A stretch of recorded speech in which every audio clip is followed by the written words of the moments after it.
하나님의 말씀은 사도행전 28장 11절에서 22절까지 말씀을 보겠습니다. 신약성경 237쪽에 있는 사도행전 28장 11절에서 22절까지 말씀을 다 찾으신 줄 알고 우리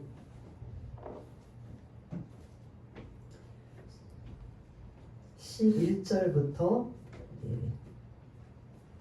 함께 읽겠습니다. 시작. 석 달 후에 우리가 그 섬에서 겨울을 난 알렉산드리아 배를 타고 떠나니 그 배의 머리 장식은 디오스구로라. 수라구사에 대고 사흘을 있다가 거기에 돌아가서 네기온에 이르러 하루를 지낸 후 남풍이 일어나므로 이튿날 보디올에 이르러 거기서 형제들을 만나 그들의 청함을 받아 이레를 함께 머무니라. 그래서 우리는 이와 같이 로마로 가니라. 그곳 형제들이 우리 소식을 듣고 앞비오 광장과 트레이스 타베르네까지 맞으러 오니 바울이 그들을 보고 하나님께 감사하고 담대한 마음을 얻으니라. 우리가 로마에 들어가니 바울에게는 자기를 지키는 한 군인과 함께 따로 있게 허락하더라. 사흘 후에 바울이 유대인 중 높은 사람들을 청하여 그들이 모임 후에 이르되 여러분 형제들아, 내가 이스라엘 백성이라 우리 조상의 간습을 배척한 일이 없는데 예루살렘에서 로마인의 손에 죄수로 내준 바 되었으니 로마인은 나를 신문하여 죽일 제목이 없으므로 석방하려 하였으나 유대인들이 반대하기로 내가 마지못하여 가이사에게 상소하며 내 민족을 고발하려는 것이 아니니라. 이러므로 너희를 보고 함께 이야기하려고 청하였으니 이스라엘의 소망으로 말미암아 내가 이 쇠사슬에 매인 바 되었노라. 그들이 이르되 우리가 유대에게 내게 대한 편지도 받은 일이 없고 또 형제 중 누가 와서 내게 대하여 좋지 못한 것을 전하든지 이야기한 일도 없느니라. 이에 우리가 너의 사상이 어떠한가 듣고자 하니 이 파에 대하여는 어디서든지 반대를 받는 줄 알기 때문이라 하더라. 아멘. 예, 드디어 사도 바울의 마지막 사명, 로마까지 가는 게 사명이었다면 드디어 제목 로마에라는 제목을 가지고 함께 은혜를 나누고자 합니다. 우리 뒤에 다시 지도를 보시면 우리가 지난주까지 어디에 있었죠? 보이시죠? 글씨 이거는 커서요. 멜리데라는 섬에 겨울을 3개월 동안 나고 이제 거기서부터 하살표 방향이 오늘 본문에 해당이 됩니다. 그 다음에 이제 멜리데에서 뭐가 나오죠? 수라구사라는 섬, 이제 거기서부터 로마예요. 이태리예요. 로마는 수도니까 이제 로마로 먼저 올라가는 거고 이 수라구사부터는 이탈리아라는 이러한 나라인 걸 볼 수가 있습니다. 수라구사에서 또 수라구사에서 지금 3일 동안 머물어요. 그 다음에 그 다음 단계 지명이 어디 나와요? 네기온. 네기온이라는 거 항구. 이게 지금 다 항구예요. 수라구사 항구고 그 다음에 네기온이라는 항구에서 또 하루를 보냅니다. 그 다음은 또 어디가 나오죠? 보디올이 나옵니다. 거기서는 일주일을 보냅니다. 좀 이따 이제 다시 말씀을 드릴 거고요. 보내고 그 다음에 또 하살표가 어디로 가요? 이제 드디어 그 바울이 마지막 사명인 로마까지 가는 이게 이제 11절부터 15절까지 우리가 11절부터 22절까지 읽었는데요. 11절부터 15절까지는 이 바울이 로마로 들어가는 이동 과정을 지금 멜리데에서부터 로마까지 들어가는 과정이 11절부터 15절까지의 내용이라면 다음 이제 또 하나를 사진을 좀 띄워주세요. 여러분 여기 이제 바울이 있어요. 누굴 것 같아요? 바울이 어디 있을 것 같아요? 가운데요. 바울의 손을 한번 보세요. 뭐 하고 있어요? 손 안 보이시나요? 선서. 네? 선서. 손목에 대머리가 아닌데. 손목이에요. 손목을 보시라고요. 뭘 찾는데 뭘 찾어요? 지 같은 거. 그런 게 있다. 줄 이렇게 쇠사슬. 근데 이 하가는 바울이 거의 대머리 많이 벗겨졌는데 그거를 대머리가 안 나. 좀 아니어서 헷갈리게 만들었는데요. 그걸 대머리가 아니어서 바울을 못 찾는다 그러면 뭘 찾아야 돼요? 쇠사슬로 묶여 있는 걸 찾아야 돼요. 쇠사슬 보이세요? 뒤에서? 네, 보이면 그 쇠사슬이 누구랑 연결이 되어 있나? 이제 그걸 여러분들한테 알려드리려고 이 사진을 좀 띄운 거거든요. 지금 쇠사슬이 누구랑 연결되어 있나 한번 찾아보세요. 좀 흐려가지고 앞에 분들이 먼저. 그러면 그 쇠사슬이 앞에 있어요? 뒤에 있어요? 옆에 있어요? 뒤에 좀 특별한 복장이 있잖아요. 예. 그게 지금 저기 로마 군인은 저렇게 투구랑 이걸 지금 다 쓰고 있어요. 그럼 지금 로마 군인의 어디 특징 뭐를 찾아야 돼요? 안 보이시죠? 모자, 갑옷. 아니죠. 이 지금 로마 군인 요거 요게 지금 뭐가 일 것 같아요? 그러니까 이 바울의 쇠사슬의 이 줄이 요 지금 군인하고 묶어 있는 거예요. 그러니까 도망가지 못하도록 묶어 있는데 지금 바울이 로마에 이렇게 쇠사슬에 묶여 있어 제수로 갔으면 바울은 지금 어디 있어야 정상이에요? 네? 근데 지금 여기 분위기를 봐서는 감옥이에요, 아니에요? 여기 누구도 있어요. 여자도 있어요. 여기 막 이제 뭐 여기 누가도 있겠고 아리스다고 뭐 이렇게 또 이게 뭐 동역자들이 있을 터인데 지금 이 분위기는 감옥이다 아니다? 아니에요. 이 지금 바울은 특별 혜택으로 사실은 바울의 뭐 어떠한 죄를 진 게 없잖아요. 그러니까 죄가 없으면 또 어쩔 수 없이 지금 로마까지 온 거란 말이에요. 그러면 지금 여기까지 온 상황이 누구의 이런 배려가 지금 있었을까요? 아니 하나님이지만 그 하나님이 누구의 마음을 잡고 배려하게 만들까요? 가이사. 예? 가이사. 가이사는 아직 안 나왔어요. 그럼 누구의 배려로 이렇게 자유롭게 감옥도 아니고 백부장. 그렇죠. 역시 우리 이성임 지사님 최고야. 로마의 백부장 가이사라에서부터 출발한 그 배를 함께 타고 온 로마의 백부장 율리오라는 이 사람의 지금 호의로 이 사람은 봐도 그리고 이미 그 강풍을 만났을 때 누구의 의지를 많이 받았어요? 바울의 의지를 받고 이제는 선장과 선주와 백부장이 아니라 영적 지도자로 누가 바뀐 거예요? 강풍을 만나 바울로 바뀌면서 오히려 정신적인 의지와 지주는 바울로 바뀌게 됩니다. 바울이 어떤 사람인데? 제수의 몸임에도 불구하고 이 바울의 의견을 존중하고 그리고 멜리데 섬에 왔을 때는 또 바울이 어떠한 역할을 했어요? 독사가 물렸는데도 독이 퍼지지 않고 멀쩡했어요. 그 다음에 거기에 있는 모든 각종의 질병을 다 예수 이름으로 치유함을 받는 이런 걸 보고 로마 백부장은 계속 지금 바울에게 어떤 걸 가지고 있어요? 호의를 가지고 있어요. 그래서 지금 이제 로마에 도착했지만 아까 그 지도를 보고 로마에 도착했지만 바로 가이사 황제 로마 황제를 만나는 게 아니라 대기가 2년이에요.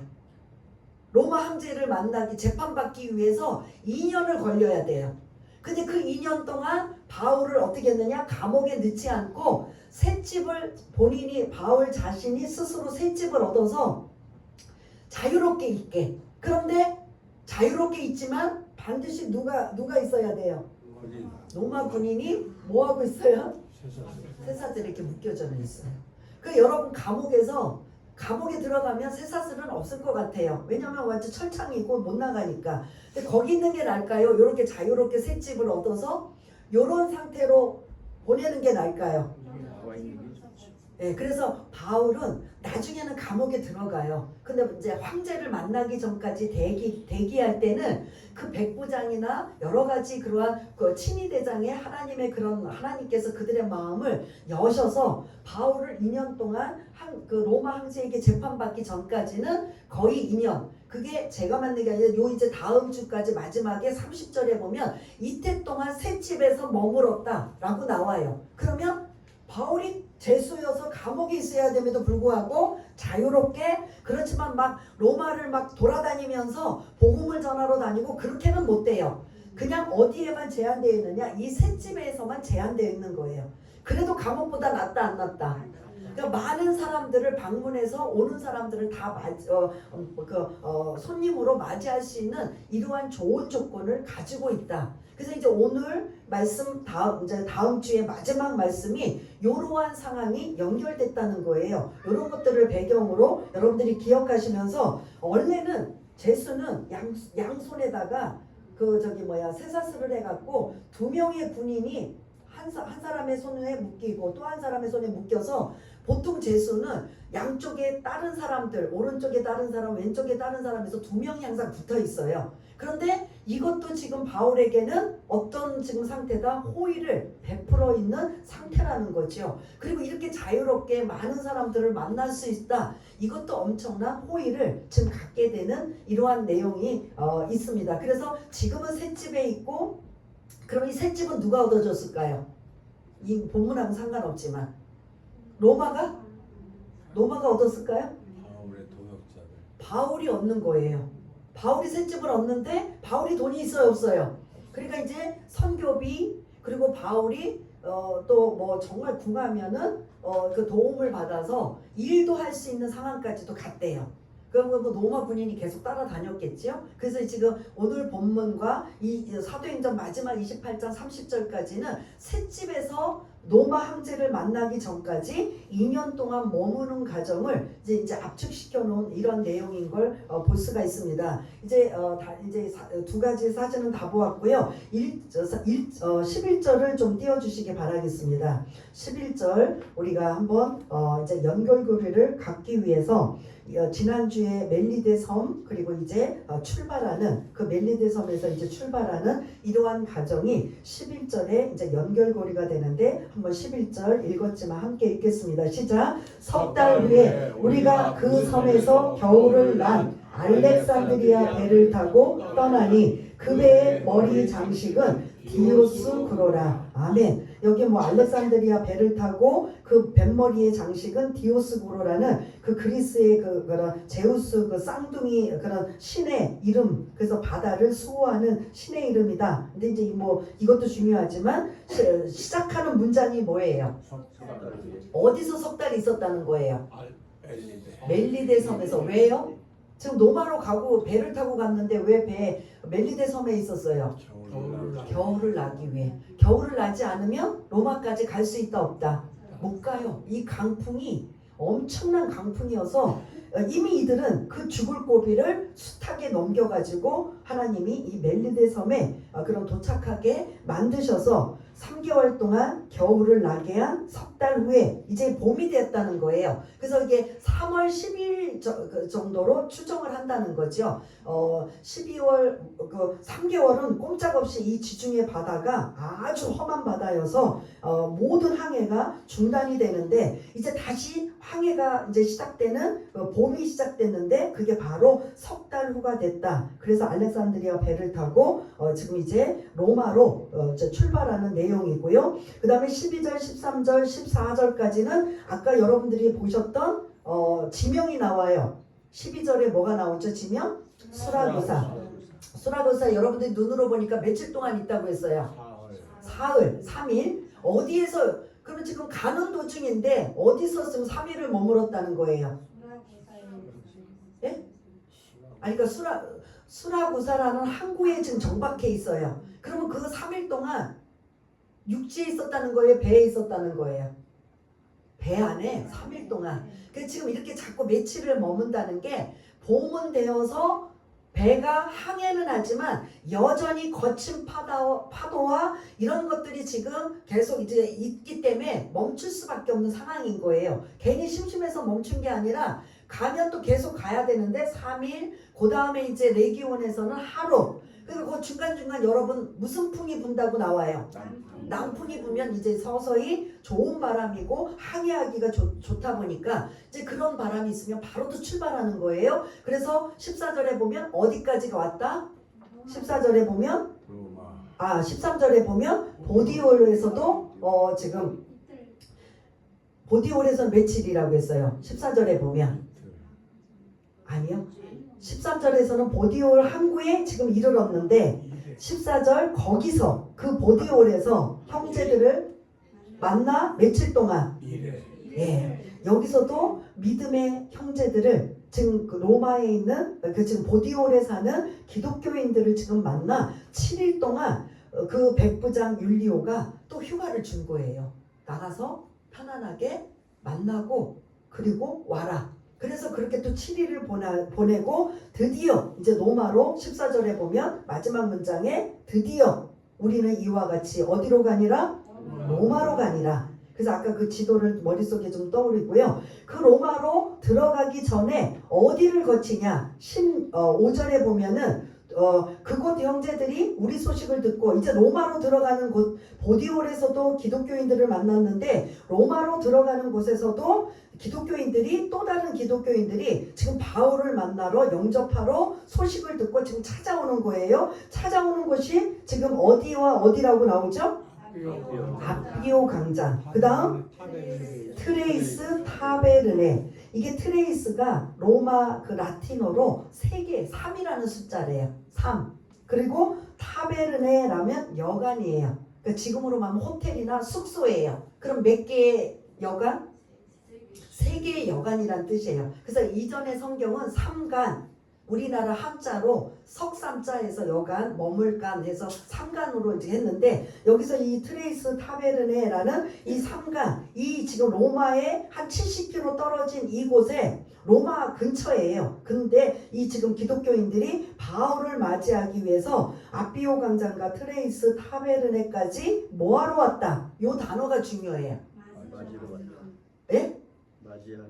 맞으러 오니. 이 맞으러 오니가 그 로마의 중요한 단어예요. 이 단어가 어떤 거냐면 로마는 이 당시에 전 세계의 대국이다 보니까 로마는 계속 뭐하러 다녀요? 땅을 뺏기 남의 나라를 제압하기 위해서나 장군들이 나가서 뭐하고 와요? 전쟁. 그 먼데까지 전쟁을 해요. 그러면 전쟁에서 승리하면 로마 장군이 승리해서 그 승리의 그 결과물이 뭔 것 같아요? 여러분들 뭐 그 여러 가지 그 중세 때 그런 그 전쟁 영화들 많이 로마 관한 영화들을 보셨는지 모르지만 노예들과 전리품들을 많이 끌고 와요. 끌고 오면 그거를 어디냐면 이 아피오 광장이라는 그런 뭐 사람들이 많이 모인 곳에 그거를 개선 장군처럼 들어와요. 로마 장군이 앞장서고 뒤에 노예들과 전리품들을 잔뜩 끌고 오면 막 그냥 로마 시민들이 막 환호하는데 누가 맞이하느냐면 황제가 직접 나와서 맞이하러 나와요. 그래서 이 맞이하러 나온다라는 이 맞으러 온다라는 이 뜻이 뭐냐면 로마 장군이 전쟁에 나가서 승리해서 전리품과 노예들을 이끌고 개선 장군처럼 들어오는 걸 누가 마중 나왔다고요? 로마 황제가 나와서 마중 나오는 이 단어를 마치 그런 광경인 것처럼 바울이 지금 제수의 몸이지만 로마로 지금 그 개선 장군처럼 들어오는 걸 누가 맞으러 온다고요? 누가? 기독교인들, 믿음의 형제들이 맞이하러 오는. 그래서 이 누가는 의도적으로 맞으러라는 이 단어, 헬라 언어를 마치 로마 장군이 승리하고 돌아와서 개선 장군처럼 돌아오듯이 바울을 지금 그렇게 표현하는 거예요. 보기에는 어떤 모습으로 와요? 죄인 쇠사슬이 지금 저렇게 메워서 오고 있음에도 불구하고 누가는 이 단어를 그러한 단어를 쓰면서 그러면 육적으로는 로마 장군이 많은 전쟁에 승리해서 돌아오지만 영적으로 바울에게는 어떤 것이냐? 많은 영혼들을 살리기 위해서 개선 장군처럼 지금 들어오는 걸 지금 이 믿음의 형제들이 그를 맞으러 온다. 이해가 되시나요? 그러한 의도로 이게 지금 이 맞으러 오니라는 이러한 단어가 그렇게 오버랩되는 이러한 것을 여러분들이 기억하시길 바라겠습니다. 그러면서 이제 15절 하반절에 보면 바울이 그거에 대한 반응이 나타나요. 바울이부터 한번 읽어보겠습니다. 시작. 바울이 그들을 보고 하나님께 감사하고 담대한 마음을 얻으리라. 아멘. 바울은 지금 감격해요. 비록 쇠사슬에 끌려서 오고 있지만 첫 번째 바울이 어떤 상태를 지금 표현하고 있어요. 하나님 앞에 감사하다. 바울은 이미 이전부터 하나님께서 바울에게 네 사명은 어디까지라? 로마까지 가야 되리라. 그래서 바울은 로마 항상 로마였어요. 그래서 예루살렘에 잠깐 갇혀 있을 때도 야 내가 여기서 죽는 거 아니야? 내가 여기서 로마까지 가야 되는데 여기서 꼼짝없이 갇혀 죽는 거 아니야? 그리고 낙심하고 할 때도 주님이 찾아오셔서 다시 낙심하지 말아라 하면서 뭐라고 했어요? 너는 로마까지 가야 하리라. 그 말씀을 하셔요. 그래서 그 낙심하고 좌절할 때도 주님이 곁에 오셔서 로마까지 가야 된다는 걸 또다시 강조하셔요. 그러면서 또 계속 언제 또 그러냐면 풍랑을 만나서 배에서 완전히 죽을 지경까지 있을 때도 그때 어떻게 하느냐? 주님이 그때도 또 찾아오셔요. 염려하지 마라. 안심하라. 너는 어디까지 가야 된다? 로마까지 가야 되니 이 풍랑 이 강풍에 너는 죽지 않을 거야. 그리고 너의 주변에 있는 모든 배에 탄 사람도 한 생명도 죽지 않을 것이다. 이러한 말씀을 계속 지금 들었어요? 안 들었어요? 계속 듣고 또 들으면서 그리고 많은 어려움 속에서 감옥에도 있었고 매도 맞았고 수모도 당하고 억울함도 당하고 뭐 여러 가지 강풍에서 죽을 위험에 처해 있는 이 모든 것들을 지금 쭉 자기의 이런 삶을 생각하니 그런 삶으로 지금 로마에 도착한 이 바울의 이 감개무량은 말할 수 없는 거예요. 그래서 가장 먼저 하나님 앞에 뭐 하고 있었다? 감사로 하나님 앞에 영광 돌린 거죠. 그렇게 숱하게 어려움이 생기고 숱하게 이런 많은 역경들이 있음에도 불구하고 하나님은 내가 가야 될 목적지 어디까지 오게 하신 하나님께 로마까지 오게 하신 하나님 앞에 감사합니다. 근데 이 로마까지 오게 된 게 아주 그냥 편안하게 아주 무난하게 쉽게 왔어요? 하나님 앞에 사명을 받았음에도 불구하고 고난과 역경과 어려움은 있다 없다? 있다는 거예요.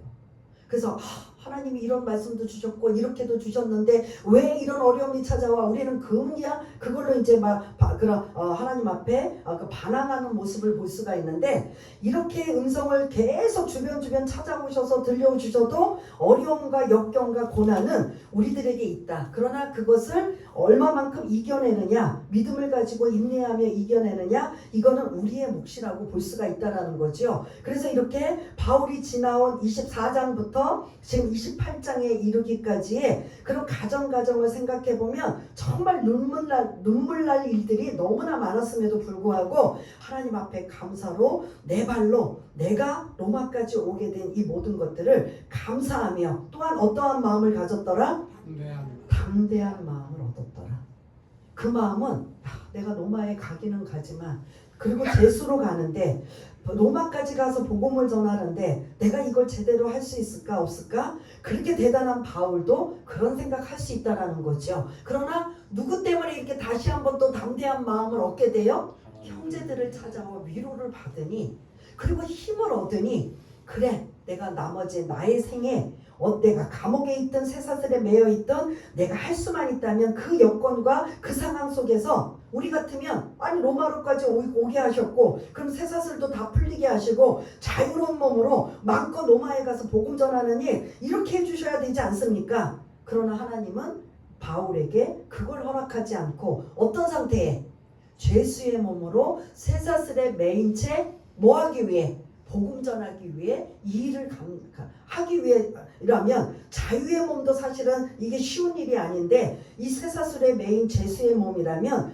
바울의 입장에서도 사실은 의기소침할 수밖에 없는데 그 형제들의 그런 위로와 격려를 듣고 담대한 마음을 얻었다라는 이것을 본다면 저와 여러분들도 항상 의기소침하거나 좀 힘들어하거나 어려울 때 우리 주변에 있는 누군가가 손을 잡아주고 격려해주고 위로해주고 함께한다면 이렇게 바울처럼 하나님 앞에 감사하고 담대한 마음을 얻을 수 있는 저와 여러분 모두가 다 되시기를 바라겠습니다. 신앙생활을 혼자 하는 건 아니에요. 함께 해야 되는 거예요. 그래서 공동체 왜냐하면 그래서 교회가 필요한 거예요. 교회는 이 사람 저 사람 막 그냥 각자 성격이나 삶의 모습이나 다 다른 환경의 사람들이 하나가 되어야 되는데 그런 사람들이 하나가 되어서 교회 공동체를 이루는 게 이게 쉽지 않다 보니까 나는 이게 싫어서 나는 저게 싫어서 나는 교회 안 다녀 나 혼자 내 개인적으로 하나님만 믿을 거야. 이건 잘못된 신앙인 거예요.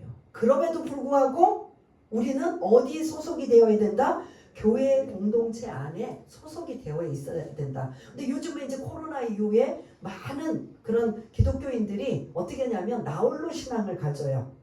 아니 요즘에 뭐 TV만 열고 뭐 유튜브만 하면은 내가 듣고 싶은 거 다 듣는데 난 그렇게 해서 주일 지키면 되고 나는 그렇게 해서 신앙생활하면 되지? 절대로 아니라는 거예요.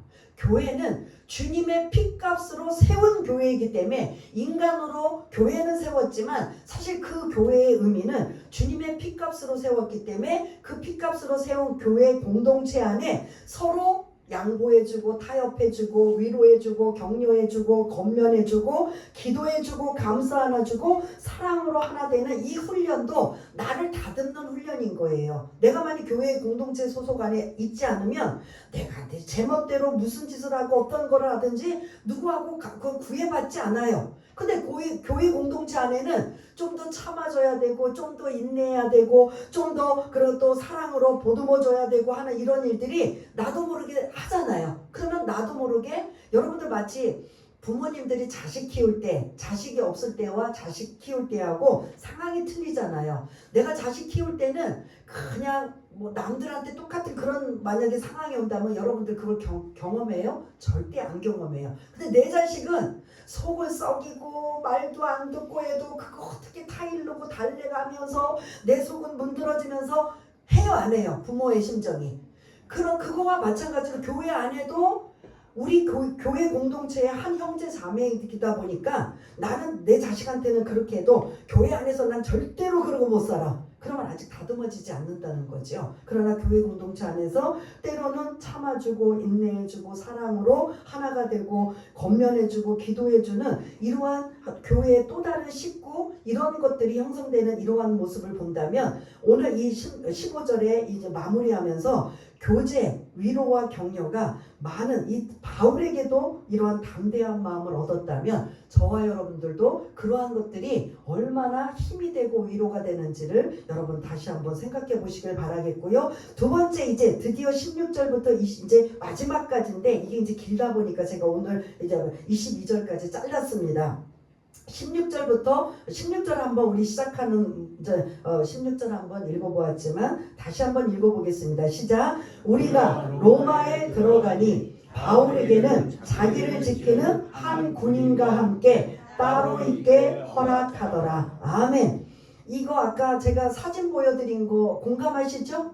예, 보통 죄수면 바로 로마에 어디로 들어가야 돼요? 감옥에 들어가는 게 정상이에요. 그런데 이 바울은 죄가 없음에도 불구하고 유대인들이 죽이려고 하고 어쩔 수 없이 로마 황제에게 상소했기 때문에 로마 황제에게 재판을 받아야 되는 상황이지만 이 로마 백부장의 율리오가 어쨌든 이렇게 지금까지도 그 배려해 주었고 그 배려가 사실은 넘겨주는 바톤을 이어주는 그러한 초록은 동색이라고 지금 로마 백부장 율리오가 로마 사람이잖아요. 근데 여기 있는 친위 대장도 로마 사람이다 보니까 그들에게 말했겠지요. 야, 이 바울은 사실 이만저만한 이런 사람이다. 그래 굳이 감옥까지 들어갈 필요 없고 만일 황제에게 지금 재판받는 상황이 2년을 만약에 기다려야 된다면 그 2년 동안은 자유롭게 한 군인에게 보초 쓰게 하고 그 다음에 그럼 자유롭게 셋집을 얻어서 살게 해주는 게 어떻겠느냐 이런 것들이 사실은 이게 이제 바톤 터치를 하는 로마 백부장 율리오의 배려가 굉장히 많이 담겨져 있다라는 걸 볼 수가 있습니다. 아까 그거 빠졌는데요. 아까 그 바울에게 쇠사슬을 맨 같이 연결된 누가 있다고 했어요? 로마 군인. 그러면 로마 군인이 24시간 저렇게 하고 있을까요? 예? 교대가 있어야 되잖아요. 그 로마 군인은 뭔 죄예요, 그게. 그런데 그게 이제 어떤 주석서에는 3교대도 나오고 어떤 주석서는 4교대가 나와요. 그러면 예를 들어 4교대라고 하면 몇 시간을 저렇게 함께 있어야 돼요? 6시간을 한 사람이 교대로 바울과 쇠사슬을 묶으면 6시간을 그래서 한 1, 2m 이렇게 좀 쇠사슬을 해서 화장실을 가거나 뭐 좀 이렇게 할 수 있게 하는 이러한 상황이 여러분들이 그것도 궁금하셔야 돼요. 저 사람하고 그럼 24시간을 했으면 저 사람은 무슨 죄야? 할 수 있어요 없어요? 예? 바울은 죄수로 어차피 왔으니까 어쩔 수 없지만 그런데 교대하고 있더라라는 거. 그 다음에 이제 그 군인에 대해서는 다음 주에 좀 더 자세하게 어떠한 상황인지를 이제 말씀을 드리고, 오늘 이 16절은 여러분들이 아까 그 사진을 보여드린 거 이제 충분히 여기는 이해가 되시죠? 근데 이제 그렇게 하고 17절을 보면 시작하는 문장이 뭐예요? 예, 이렇게 이제 로마 군인과 이렇게 쇠사슬과 연결되어서 자유롭게 살게 하는 이 상황이 구체적으로 사흘 후에 이제 이미 여러분들의 머릿속에는 바울은 뭐를 얻고 있다?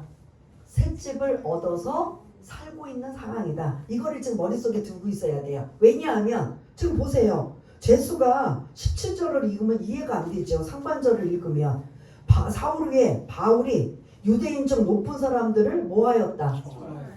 이게 말이 돼요, 안 돼요? 그냥 읽으시면, 아니 죄수로 왔는데 감옥에 들어갔는데 근데 거기서 유대인들 높은 사람들을 초대한 거예요, 이거. 그럼 지금 이게 문맥상으로 여러분들이 아까 그 배경을 모르면 이해돼요, 안 돼요? 아, 너무 감옥에 있는데 무슨 초대를 하고 뭐 어쩌고 저쩌고 말을 해? 그러나 아까 그 셋집에 자유롭게 뭐 그냥 바울이 나가가지고 활개치면서 막 돌아다니면서 복음 전하고 볼일 그렇게는 아니지만 셋집 안에 머물고 있는데 오는 사람들은 초대하거나 맞이할 수 있다. 이러한 이제 전제를 여러분들이 기억하시는데 누구를 지금 초대한 거예요? 지금 17절에 보면 기독교인이에요, 유대인이에요? 유대인. 그러니까 왜 기독교인이 아니고 유대인일까? 바울은 이게 늘 자기 동족의 구원이 그게 마음이 항상 응어리지는 거예요. 근데 하나님은 원래 너는 이방인의 복음 전도자로 사명을 주셨는데 이방인에게 복음을 전하는 사명자로 이방 지역을 갈 때마다도 항상 바울은 뭘 우선시했어요? 그 이방 지역 갈 때마다 누구를 먼저 했어요? 자기 동족 유대인들 살고 있나 안 살고 있나, 회당이 있으면 거기 먼저 가서 복음을 전하고 거기서 거부당하고 퇴짜 맞으면 이제 거리로 나가서 이방인들에게 복음을 전하였는데 여기서는 그렇게 선택의 여지가 없으니까 여기서 뭐를 지금 누구에게 우선권을 주냐면 유대인들을 초청해요. 그러면 당시 로마는 작은 지역임에도 불구하고 그렇게 전쟁에 나가서 승리하고 하다 보니까 로마는 포화 상태가 된 거예요. 그러니까 우리나라도 이게 땅이 넓으면 중국인 뭐 큰 대륙이나 땅이 미국처럼 땅이 넓으면 주택이 많아요, 아파트가 많아요? 땅덩어리가 넓으면 주택이 많잖아요, 단독. 예? 근데 땅덩어리가 적은데 인구가 많으면 뭐가 많아요? 뭐가 있을까요? 아파트. 이때부터 로마에서는 그런 그 5층에서 10층짜리의 이러한 그런 아파트는 아니고 약간 주상복합 같은 게 아래층 1층, 그것도 이제 다음 주에 사진이랑 이제 보여드리면서 이제 말씀을 나눌 건데요. 이러한 뭐 얘기하다가 이제 그것까지 로마 인구가 땅덩어리가 적은데 이게 전쟁에서 승리하면 계속 뭐를 끌고 와요? 노예들까지 끌고 오니까 그 적은 땅덩어리에 로마 인구가 100만, 노예가 100만이 된대요.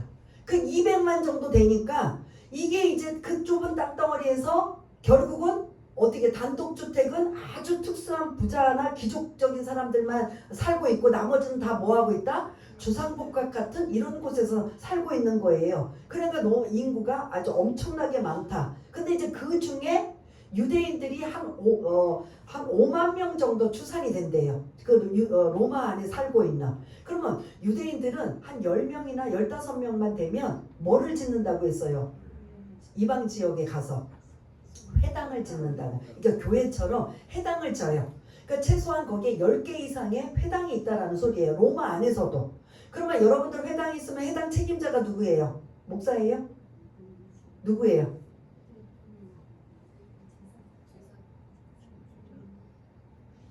아이가 달리다고 아이가 다 죽어가려고 할 때 그 아버지를 뭐라고 불러서 그렇지 회당장이잖아요. 그리고 교회는 어떻게든 그 책임이 이제 목사였다면 그 회당의 책임자가 회당장이에요. 그 오늘 이 17절에 보면 유대인의 누구를 초대했다? 거의 회당장급 되는 사람들, 장로나 회당장 되는 사람들을 그 굵직굵직한 높은 사람들, 이러한 지도자들을 지금 초대를 한 거예요. 왜 초대했는가? 요게 이제 나오는 거죠. 그러면서 이제 그들을 초대해서 그 아까 그 그림 같은 셋집에 초대를 합니다. 그래서 한 대략 회당이 10개라면 한 10명 아니면 그 이상 많은 사람들이 이제 초대를 받아서 왔어요. 왜냐하면 바울이란 사람들은 바울은 원체 유명하기 때문에 아무튼 초대를 받아서 옵니다. 와서 이제 17절 하반절 19절 20절까지가 이 19절 17절 18절 19절까지가 뭐냐면 지금까지 24장부터 요 28장까지 내가 왜 이 제수로 와야만 되는지 그 이야기를 하는 거예요. 나는 예루살렘에 정결 예식을 하러 가다가 뭐 했어요? 유대인들에게 두드려 맞았잖아요. 왜 두드려 맞았죠? 한번 옛날 걸 기억하면 그 성전 안에서 막 두드려 맞아 죽기 직전까지 갔어요. 이방인들을 거기 데리고 왔다. 이방인 안 데리고 왔어요. 그런데 그거에 오해를 사가지고 막 맞아 죽일 지경인데 거기에 누가 개입했어요? 성전 그 근처에 누가 있었어요? 예?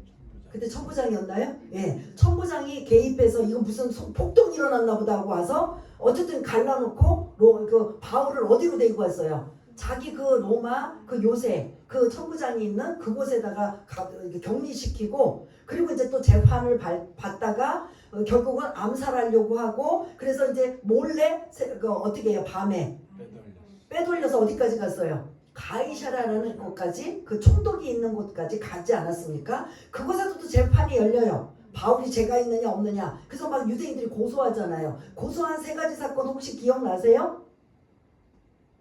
유대인들이 3가지를 고소했잖아요. 나사렛 예수 이단의 우두머리다. 그 다음에 무슨 뭐 같은 자다. 폭동 소욕해 하는 자다. 또 뭘 옮기는 자다.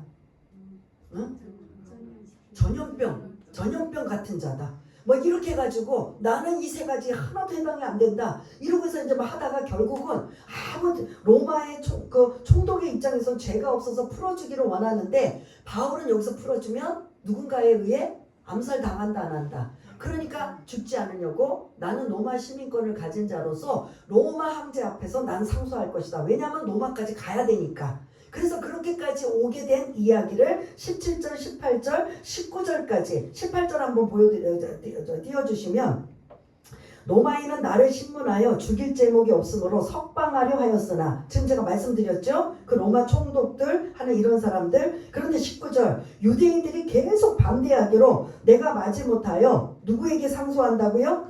예, 로마 황제에게 상소하여서 하는 것이지 내가 여기서는 이제 약간 그 초대한 유대 지도자들을 의식하면서 말하는 거예요. 나는 내 민족을 뭐 하는 것이 아니다? 예, 고발한다고 하면 유대인들이 그 로마에 살면서 불이익을 받을 수 있잖아요. 그러니까 여러분들 나는 여러분들을 지금 초대했고 내가 여기까지 왜 왔는지를 내가 쭉 말씀드리지만 나는 내 민족 동족 유대인을 고발하라는 것이 아니니 걱정하지 마십시오. 그러면서 이제 20절에 내가 왜 유대인 높은 지도자들 당신들을 초대했는지 아십니까? 그게 20절이에요. 한번 읽어보겠습니다. 이게 중요합니다. 시작. 이러므로 너희를 보고 함께 이야기하려고 청하였으니 이스라엘의 소망으로 말미암아 내가 이 쇠사슬에 매인 바 되었노라. 아멘. 초청한 이유가 내가 지금 이 쇠사슬에 매인 이유가 뭔지 아십니까? 근데 앞에 뭐가 중요한 게 나와요. 20절을 읽으시면 나는 그것 때문에 쇠사슬에 매였습니다. 뭐 때문에? 이스라엘의 소망 때문에 나는 쇠사슬에 매였습니다. 그럼 이스라엘의 소망이 뭔지 이거를 이제 여러분들이 아셔야 되잖아요. 이스라엘이 소망하는 건 뭘까? 이스라엘이 기대하는 건 뭘까? 이스라엘이 바라는 건 뭘까? 이들이 지금 누구를 기다리고 있어요? 메시아를 기다려요. 근데 지금 바울은 이미 누가 온 거? 메시아가 왔어요, 안 왔어요? 이미 메시아가 오셨어요. 그래서 오신 것을 이스라엘은 아직도 메시아를 기다려요. 예수님이 이미 오셔서 죽으시고 부활하셔서 승천하셨음에도 불구하고 계속 이 이스라엘 유대인들은 메시아를 뭐하고 있다? 왜 기다릴까요? 자기네들의 기준치가 안 되기 때문에. 예수님은 자기네들의 기준치가 아니에요. 우리의 기준치는 용맹한 다윗과 같은 정치적인 메시아, 힘있고 능력 있는 메시아가 오셔서 이 로마의 그런 압제로부터 벗어나고 그리고 이전에 다윗 시대와 같은 솔로몬 시대와 같은 전성기를 이루기를 원하는 그러한 누구를 기다린다? 메시아를 기다립니다. 이게 이스라엘의 소망이에요. 그럼 이거는 하나님의 소망과 같아요? 틀려요? 하나님의 소망인 바울의 소망은 이미 예수님은 인간의 몸을 입고 오셔서 메시아로 오셔서 우리의 죄 문제를 해결하기 위해 뭐 하셨어요? 십자가에 죽으시고 그 다음 부활하시고 승천하셨던 그 예수를 믿기만 하면 뭐 한다? 구원을 얻어서 하나님의 자녀가 된다. 이거를 지금 하나님의 소망을 바울이 전하다가 뭐한 상태, 뭐가 되었다? 쇠사슬에 매었다. 이게 지금 이 20절의 본문의 내용이에요. 너희들의 이스라엘의 소망, 정치적인 메시아를 기다리는 그들이 여전히 예수가 메시아라는 걸 알리고 전하지만 그들은 그걸 듣기 싫어하고 거부하고 그걸 전하는 자를 뭐하기 위해? 죽이려고 했던 그것이 내가 쇠사슬에 매인 바 되노라. 이 말씀이에요. 그러면 다시 한번 정리할게요. 이스라엘의 소망과 하나님이 원하시는 소망은 같다 다르다? 아시죠? 지금 뜻을? 이스라엘 소망은 어떤 소망? 아직도 메시아를 기다리고 있고 그리고 정치적인 힘 있는 이런 다윗과 같은 메시아를 기다리는데 정작 하나님이 보내신 메시아는 어떤 메시아예요? 힘도 없고 보잘것없고 초라하고 그렇지만 그러한 하나님이신 예수님이 인간의 몸을 입고 오셔서 우리의 죄 문제를 해결해 주시는 엄청난 모든 인류를 구원하는 이 하나님의 소망은 이거를 거부하고 배척하고 전하는 자를 죽이려고 해서 나는 어떤 자가 되었다? 쇠사슬의 매인 자가 되었다. 이건 어떻게 보면 저와 여러분들도 똑같아요. 여전히 내가 바라고 내가 원하고 내가 기대하는 하나님 앞에 소망을 원하는 이게 저와 우리들의 모습은 아닌가. 하나님의 소망은 뭐냐? 말씀에 기록된 대로 다 계시해 주시고 알려주셔서 그 말씀대로 우리가 지키고 기도하며 소망하며 나가는 것이 이게 바른 신앙인의 모습인데 우리는 이거를 어긋나서 내 뜻대로 해주시옵소서 내가 바라는 대로 해달라고 하면서 이스라엘 유대인들이 원하는 소망처럼 우리가 바라고 소원할 때가 너무 많다는 거죠. 근데 아이러니하게 앞으로 한 몇 년 지나면 70년이 지나면 이스라엘은 뭐 한다? 예? 이스라엘은 멸망해요. 나라도 없이. 이제 그때부터 이제 전 세계로 흩어져 버리는 거예요. 디아스포라로 흩어진 유대인으로. 메시아를 기다렸던 이들이 계속 하나님의 소망대로 따르지 않고 예수를 메시아로 인정하지 않고 구원받지 않고 계속 뭐만 강조하고 있어요? 예? 요 본문에 있는 이 단어 뭐만 지금 이들이 지금 주장하고 있어요. 이스라엘의 소망을 자기네들이 원하는 메시아를 계속 주장하니 결국은 몇 년 뒤에 로마 티토스 장군에 의해 예루살렘이 완전히 멸망해서 나라가 없이 이제는 떠돌아다니는 떠돌이가 오랫동안 이제 이루어집니다. 그때 이제 70년에 나라가 망하기 전에 66년에 바울이 뭐한다? 이제 목이 잘려서 순교를 당해요. 순교. 그러면 지금 이제 바울이 이 정도라면 한 60년 정도? 61년 정도? 요 지금 본문에서는 한 60년, 61년 정도. 바울이 로마에 와서 2년 동안 셋집에 살고 또 이제 황제에게 재판을 받아 또 감옥 생활을 하고 해서 한 5, 6년, 6, 7년 정도 된대요. 그러면 바울이 먼저 순교당하고 그리고 3년 뒤에 이스라엘은 어떻게 된다? 멸망을 돼서 이제 유대인들이 다 전 세계로 뿔뿔이 흩어져 나라 없는 상황에 이제 있는 이게 수백 년 동안 이루어지는 이러한 모습을 볼 수가 있습니다. 그래서 지금 오늘 어떻게 보면 이 마지막 21절부터는 이제 유대인들 그 초대받은 유대인들이 나는 바울에 대해서 편지를 받은 것도 없고 아무 소식 나는 너에 대해서 모른다라고 했더니 그런데 22절에 너의 사상이 기독교 사상이 어떤지 듣고자 한다. 그런데 그 기독교가 계속 문제를 일으키고 위험한 거 이런 것들은 우리가 알고 있다. 그러니 네 입으로 기독교에 대해서 좀 알려줘라. 그리고 이제 그 알려달라고 하면 바울이 기다렸다는 듯이 알려줘요, 안 알려줘요? 예? 알려줘야 돼요, 안 알려줘야 돼요? 그 알려줘야 되는 내용이 다음 주예요. 그러니까 이게 연결돼서 이제 시간이 많이 가니까 이제 오늘 22절까지 잘랐는데 오늘 말씀 20절의 말씀을 기억하시길 바라겠습니다. 이 이스라엘 소망과 하나님의 소망은 같다 틀리다. 이게 지금 여전히 우리들에게도 우리가 기대하고 바라고 소원하는 것, 하나님이 우리를 향한 기대와 소망이 같아야 이게 하나가 되고 이게 뭔가 이제 그런 스파크가 일어나고 뭔가 사건과 은혜가 넘치는데 여전히 내 생각은 다른 모습으로 꿈꾸고 있고 하나님은 하나 말씀대로 이렇게 나가기를 원하는 것이 계속 다르면 우리들에게 사건이 문제 그런 은혜가 임할까요? 안 임할까요? 예? 다를 때 대립이 될 때 안 일어나는 거죠. 우리가 누구 하나님의 뜻에 맞춰야 돼요. 하나님이 우리 뜻에 맞춰야 돼요. 네? 그렇지. 이스라엘도 마찬가지예요. 이스라엘은 하나님의 뜻에 안 맞춰요. 자기네 뜻에 맞춰서 그러한 우리 필요한 메시아를 보내달라. 지금 힘있는 메시아가 필요해. 정치적인 메시아가 필요해. 다윗과 같은 용맹한 메시아가 필요해. 근데 예수님은 그런 메시아로 오셨어요? 아니잖아요. 대립이 되잖아요. 그러니까 항상 이스라엘이나 우리나 똑같이 하나님의 뜻과 같아야 어떤 이런 해결점이 생기고 은혜가 임하고 이러한 어떤 큰 그런 결론적인 것들이 나타나는데 계속 다르게 되면 어떻게 돼요? 시간만 계속 지나고 그러니까 지금 유대인들은 이스라엘 소망을 계속 굳히지 않고 계속 고집을 피우니까 나라가 이제 몇 년 뒤에 뭐가 된다고 했어요? 멸망하게 되는 거예요. 그 지금까지 60년, 70년에 멸망했으면 지금 2025년이잖아요. 그 거의 2000년 전에 멸망된 지금까지도 메시아는 그들은 아직도 뭐하고 있다?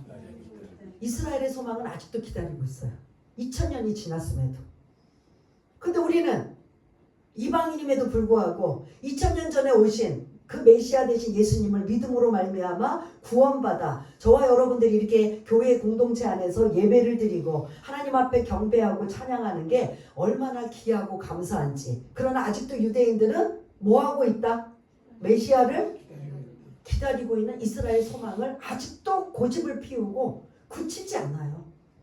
그 예수가 100년이 지나고 1000년이 지나서 그 예수가 메시아였구나 하고 고집을 좀 꺾을 만도 한데 지금까지도 뭐하고 있다? 이스라엘 소망을 꺾지 않는 거예요. 아직도 기다리고 있어요. 이미 2000년 지나서 이제는 예수님이 뭐 할 때만 우리가 기다리고 있는 거예요? 다시 오실 거를 기다리고 있는데 그들은 아직도 메시아가 오실 것이다라고 하는 이 지금 아이러니한 이 상황에 우리는 얼마나 행운하고 우리는 얼마나 행복한 자라는 걸 다시 한번 깨닫고 다시 15절 말씀처럼 하나님 앞에 뭐 해야 된다? 감사하는 이러한 마음을 갖고 담대한 믿음으로 여러분들 승리하시는 우리 모두가 되시기를 바라겠습니다. 오늘 이 말씀을 붙잡고 한번 잠시 기도하는 시간을 갖겠습니다. 할렐루야. 사랑이 많으신 하나님 아버지, 바울이 드디어 하나님의 사명 로마로 가야 하리라. 마지막 땅끝까지 로마로 가서 복음 전하는 그 사명을 감당하라는 그 사명이 드디어 오늘 로마로 들어가는 입성하는 마치 로마 장군이 승리하여 개선장군처럼 들어가듯이 그렇게 바울이 쇠사슬에 머물지만 그렇게 또한 기독교인들이 마치 함재가 맞이하듯이 바울을 맞이하는 이러한 모습으로 로마에 들어갑니다. 로마에 들어가서 가장 먼저 한 일은 로마에 가서 이방인들에게 복음을 전하는 것보다 자기 동족 유대인들의 높은 자들을 초대하여 그들에게 내가 여기까지 왜 왔는지를 장황하게 설명하며 그리고 초대한 이유는 이스라엘의 소망으로 인하여 내가 쇠사슬에 매인받으노라 라고 했던 그 말씀이 다시 한번 그들뿐만 아니라 우리들에게도 묵상되어지는 말씀이 되어 내 뜻과 내 생각과 내 방법이 이스라엘의 소망과 연결된다면 과연 하나님의 뜻에 내가 합당한 자로 바라고 소원하며 나가고 있는지를 잘 분별하여서 우리의 생각을 내려놓고 우리의 기대와 소망을 내려놓고 하나님의 소망에 저 높은 곳을 향하여 나아갈 수 있는 귀하고 복된 자들 다 될 수 있도록 주님 도와주시옵소서. 하나님 아버지 감사합니다. 오늘 이스라엘의 소망과 하나님의 소망 대립되는 이러한 말씀을 나누었습니다. 바울이 하나님의 소망을 전하기 위해 이렇게 쇠사슬에 매인바되어 어떻게든 내 동족 유대인들이 복음을 전하기만 한다, 복음만 받아들이기만 한다면 하는 그 간절함을 갖고 있어서 이렇게 마지막 28장 마무리하는 것이 이방인들에게 복음 전하여 화려하게 마무리하는 장이 아니라 마지막까지도 가장 먼저 자기 마음에 늘 응어리처럼 가슴 아팠던 동족 유대인에게 복음 전하기 위한 이런 마음이 담겨져 있다면 다시 한번 나의 뜻과 하나님의 뜻이 같은지 다른지 분별하여 하나님의 뜻에 순종하고 따르다가 많은 큰 은혜와 역사가 나타나는 귀하고 복된 심령들 다 될 수 있도록 주님 도와주옵소서. 모든 것 감사드리오며 사랑이 많으신 예수님 이름으로 기도드리옵나이다. 아멘.